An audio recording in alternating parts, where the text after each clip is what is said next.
Class 12 में ये solution का आपका टॉपिक है। इस टॉपिक का नाम है ऑस्मोटिक प्रेशर। ऑस्मोटिक प्रेशर में सब लोगों का एक फॉर्मूला पढ़ा हुआ था, याद होगा, पाई भी इज इक्वल टू NRT। यहाँ पर पाई हुआ करता था ऑस्मोटिक प्रेशर, V होता था वॉल्यूम ऑफ सॉल्यूशन, याद कीजिए, R होता था यूनिवर्सल कांस्टेंट और जिसका वैल्यू होता था, याद होगा, 0.0821 एटमॉस्फेयर लीटर पर मोल पर केल्विन इसका यूनिट हुआ करता था। T हो गया टेम्परेचर, वो भी केल्विन में। Number of moles of solute N is equal to given mass of solute by molecular mass of solute, और इसमें पाई भी is equal to NRT। R का वैल्यू नीचे दिया गया, हमने वहां भी लिख दिया। अब इस आधार पर इसके कुछ न्यूमेरिकल्स हैं जिनको आप ध्यान से देखें।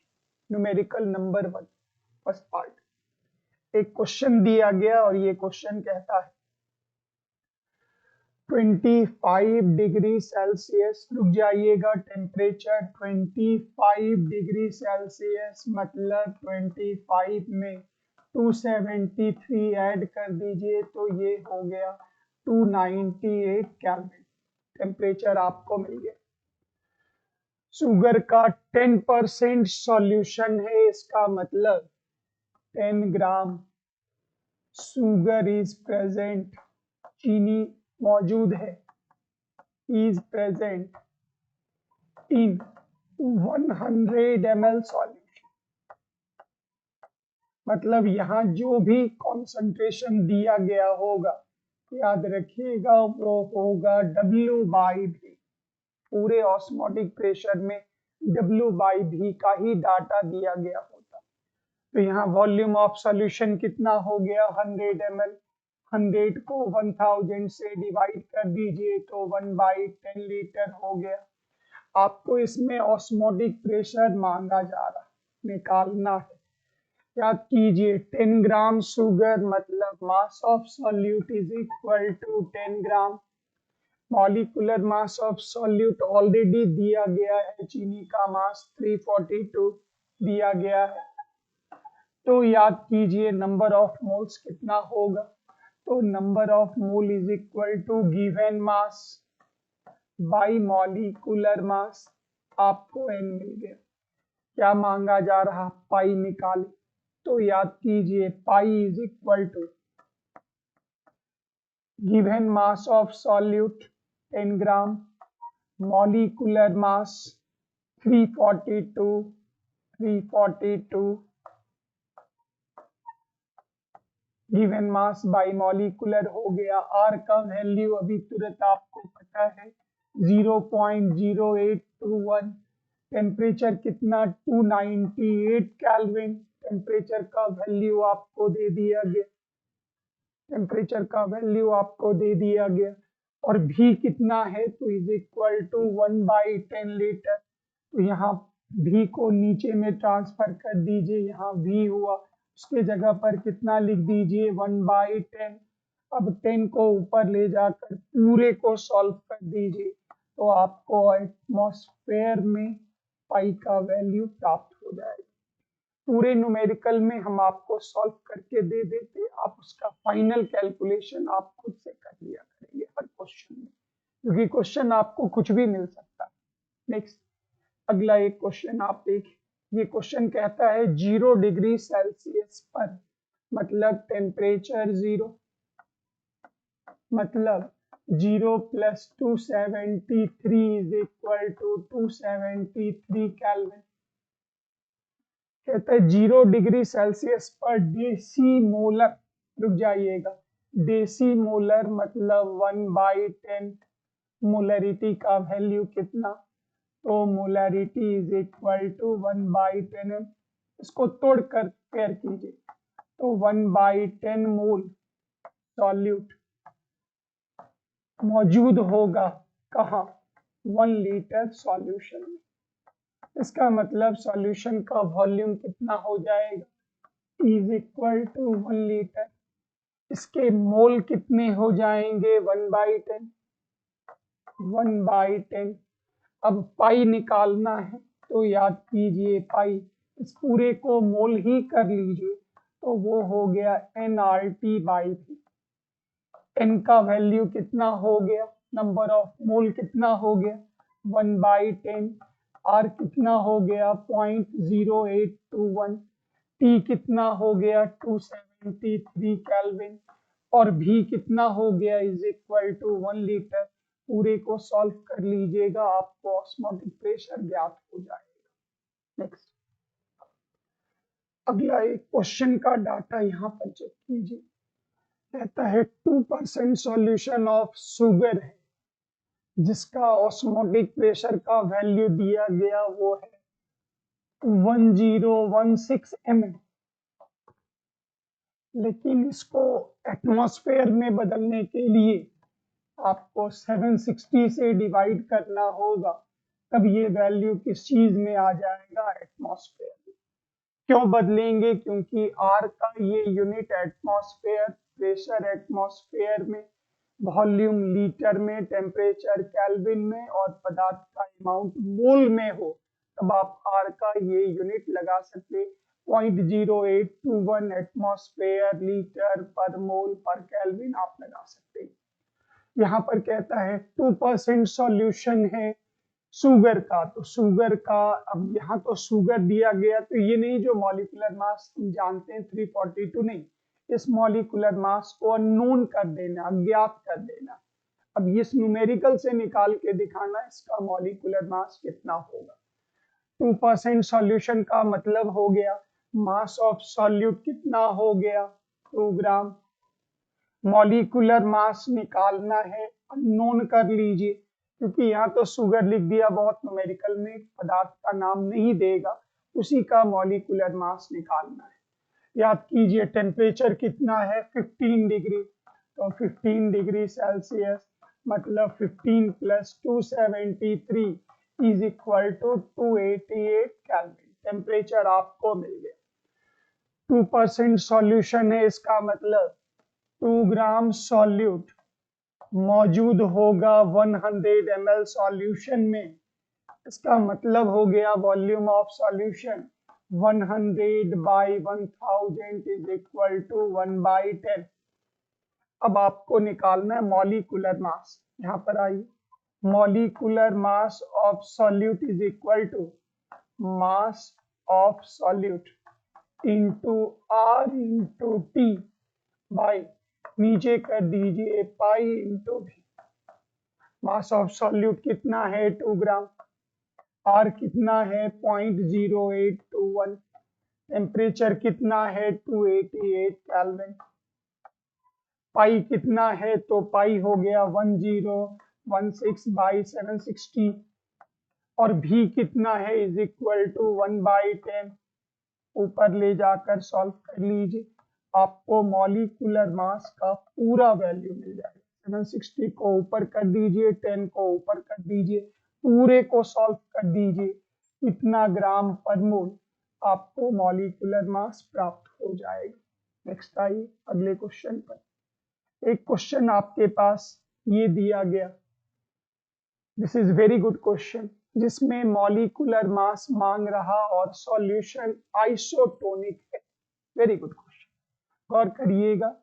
आइसोटोनिक को हिंदी में समपरासरी कहते और इंग्लिश में नाम देते आइसोटोनिक सॉल्यूशन। दो सॉल्यूशन आइसोटोनिक होगा जब दोनों का ऑस्मोटिक प्रेशर बराबर हो जाएगा, मतलब π1 इज इक्वल टू π2, दोनों बराबर होंगे। एक सॉल्यूशन कहता है जिसमें 20.4 ग्राम ग्लिसरीन को 1 लीटर में डाला गया, मतलब mass of glycerine is equal to 20.4 gram. Molecular mass of glycerine is equal to m1, तो नंबर m1 हो गया मॉलिक्यूलर मास, ये आपको निकालना है। याद कीजिए नंबर ऑफ मोल्स होगा is equal to given mass by molecular mass, मतलब 20.4/m1 नंबर ऑफ मोल मिला। कहता है 1 लीटर में मौजूद है, मतलब V1 is equal to 1 litre. 1 litre मतलब 1000 ml में मौजूद है। इसमें टेम्परेचर की चर्चा नहीं की गई, मतलब दोनों का दोनों टेम्परेचर आइडेंटिकल है, जनरली टेम्परेचर बराबर ही मिलता। कहता है 4% सॉल्यूशन ग्लूकोज के आइसोटोनिक है, मतलब ग्लूकोज सॉल्यूशन कितना है 4% W/V। इस टॉपिक में हमेशा W/V का ही जिक्र होगा, मतलब 4 ग्राम ग्लूकोज इज प्रेजेंट मौजूद है कहाँ, तो 100 ml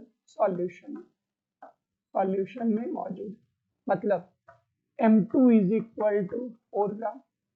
ग्लूकोज का मॉलिक्यूलर मास याद कीजिए 180 ग्राम पर मोल, तो नंबर ऑफ मोल कितना इज इक्वल टू 4/180 मोल मिल गया।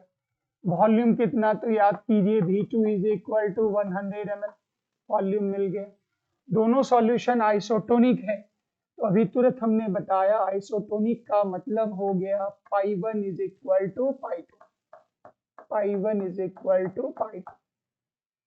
तो यहाँ आप लिख सकते हैं π1 की जगह पर N1RT/V1 is equal to N2RT/V2। RT cancel, तो N1/V1 is equal to N2/V2। Cross कर लीजिए, मतलब N1 into V2 is equal to N2 into V1।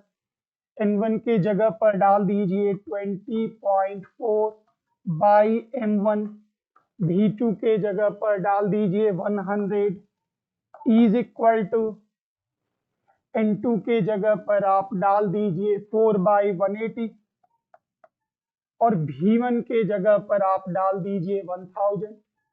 उम्मीद है पूरे को सॉल्व कीजिएगा तो आपको M1 का वैल्यू ज्ञात हो जाएगा, M1 आपको आसानी से प्राप्त हो जाएगा। नेक्स्ट क्वेश्चन पर आप आए, ये भी एक क्वेश्चन है जो आइसोटोनिक का है। इसमें कहता है calculate the concentration of aqueous solution of sugar. तो जनरली जब भी हम लोग कॉन्सेंट्रेशन डिमांड करें तो हमेशा याद रखिएगा वो ग्राम पर लीटर में ही हमें बताना होता। कॉन्सेंट्रेशन मतलब ग्राम पर लीटर, ग्राम का मतलब हो गया याद कीजिए मास, और लीटर मतलब वॉल्यूम, मतलब हमें क्या बताना है M/V, हमें ये बताना है। तो गौर करिएगा क्वेश्चन पर, concentration of aqueous solution of sugar के लिए हमें बताना है which is isotonic with 1% to 1.2% solution of urea, मतलब ये हो गया 1.2%, 1.2% यूरिया सॉल्यूशन, 1.2% यूरिया सॉल्यूशन। तो आइए लैंग्वेज में चले, ये कहलाएगा 1.2 gram urea is present in 100 ml solution. यहाँ पर आप लिख सकते हैं π2 इज इक्वल टू N2RT/V2। यहाँ भी लिख सकते हैं π1 इज इक्वल टू N1RT/V1। दोनों आइसोटोनिक है, मतलब π1 इज इक्वल टू π2, मतलब N1RT/V1 is equal to N2RT/V2। RT cancel out, मतलब N1/V1 is equal to N2/V2।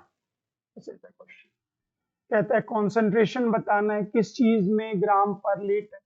मान लेते हैं x ग्राम मौजूद है शुगर इन पर लीटर, मतलब 1 लीटर आप प्रेज्यूम कर लें 1000 ml।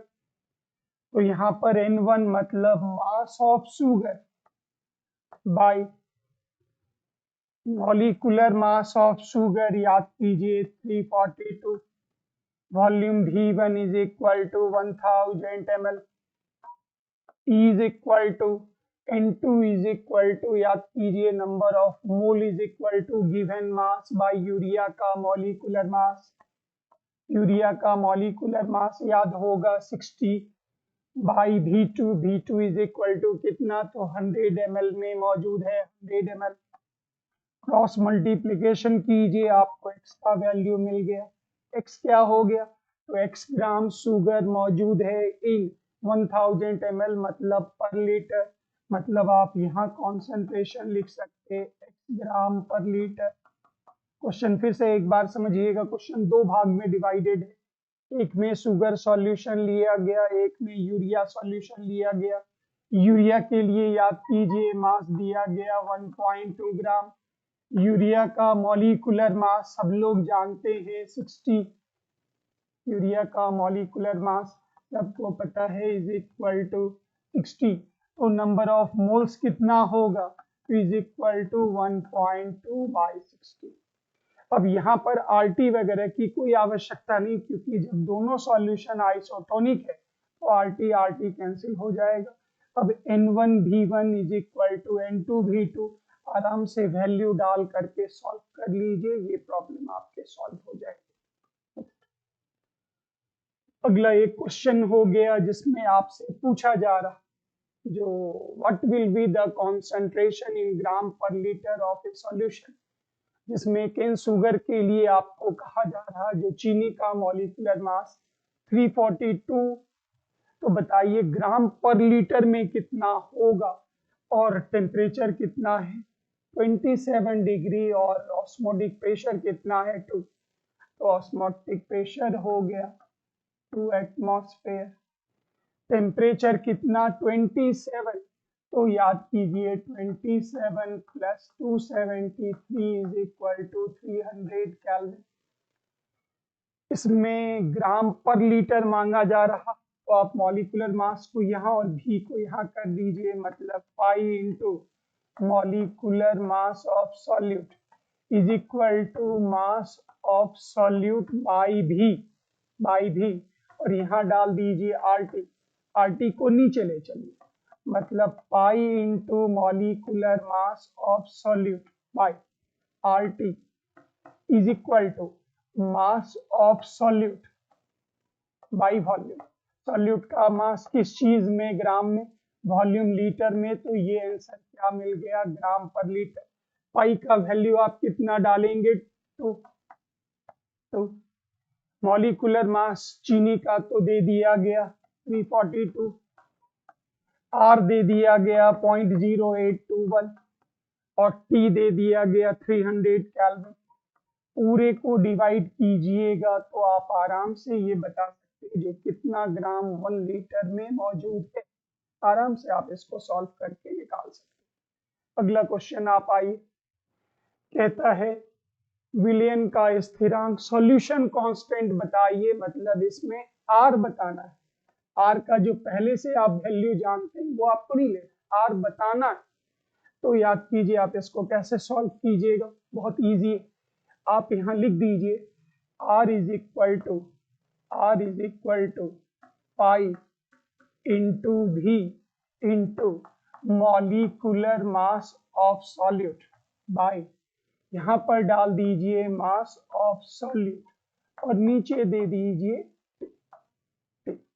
मतलब हमने क्या किया, हमें R निकालना था, तो हम क्या कर रहे हैं, मॉलिक्यूलर मास को यहाँ डाल दिए, क्रॉस मास ऑफ सॉल्यूट को नीचे डाल दिए, टी को नीचे डाल दिए, तो आर मिल गया। अब हमारा टारगेट होगा इनको खोजना। तो क्वेश्चन में कहता है ऑस्मोटिक प्रेशर 2.4 है, 2.4 डाल दिया पर लीटर का मतलब ही हो गया volume of solution is equal to 1 litre. चीनी है तो चीनी का मॉलिक्यूलर मास कितना 342, मास ऑफ सॉल्यूट कितना 34.2 ग्राम, और टेम्परेचर कितना दिया गया 20 डिग्री, तो 20 को केल्विन में बदल लीजिए, तो 20 plus 273 is equal to 293 kelvin. पूरे को सॉल्व कर लीजिए, ये आर का वैल्यू मिलेगा, यूनिट होगा एटमॉस्फेयर लीटर पर मोल पर केल्विन। आप आराम से, जो कि इसे ये नहीं जो हम आर तो पहले से जानते हैं,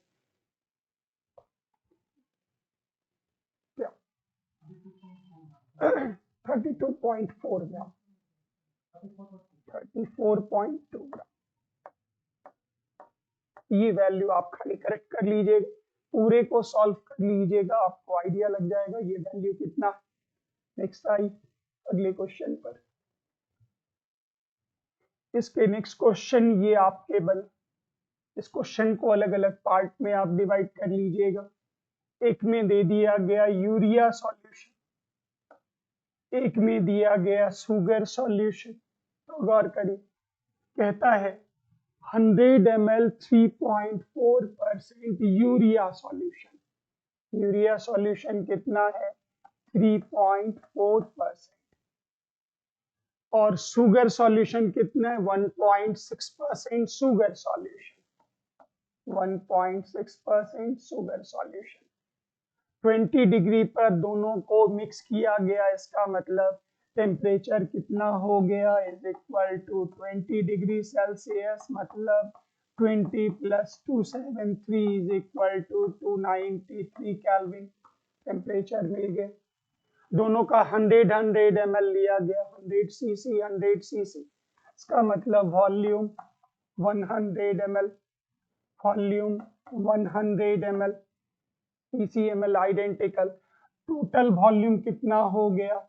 200 ml, और लीटर में बदलेंगे तो 200/1000, क्योंकि लीटर में बदलिएगा तभी तो आर का वैल्यू आप डाल पाइएगा। और याद कीजिए आर कितना होता था?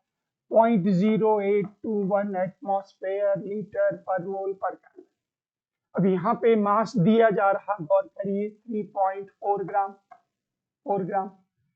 M1 is equal to urea का मॉलिक्यूलर मास 60, तो number of mole is equal to 3.4/60। अब यहाँ पर आ जाइए 1.6%, मतलब मास 1.6। यूरिया का, शुगर का मॉलिक्यूलर मास 342, तो नंबर ऑफ मोल 1.6/342। दोनों के N1 और N2 मोल मिल गए, तो टोटल मोल्स आपके कितने हो गए?